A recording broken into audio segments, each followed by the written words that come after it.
চাইতে বলতে গেলে পুরো জীবনটাই নষ্ট হয়ে যায় ভুল মানুষকে বিশ্বাস করার জন্য, ঠিক কিনা বলেন? আপনি সেই মেয়েকে জিজ্ঞেস করেন যেই মেয়েটা ভুল করে বিশ্বাস করে একজন চরিত্রহীন লম্পটকে বিয়ে করেছে, তার জীবন যে কতটা নষ্ট হয়েছে একমাত্র সেই মেয়েটা ছাড়া এই আঘাত, এই যন্ত্রণা, এই কষ্ট আর কেউ ফিল করতে পারবে না, ঠিক কিনা বলেন?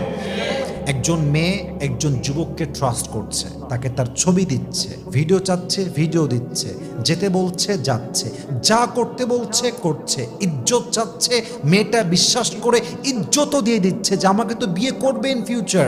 কিন্তু এই যুবকটা একটা সময় গিয়ে মেয়েটার বিশ্বাসকে এমনভাবে ভেঙে দেয় যে মেয়েটার জীবনটা একুলো ভাঙে ওকুলো ভেঙে যায়, ঠিক কিনা বলেন? এজন্য ইয়া আইয়ুহাল্লাযীনা আমানু খুযু হিদরাকুম ফানফিরু থুবাতান, আল্লাহ তাআলা বলছেন, O you who believed take pre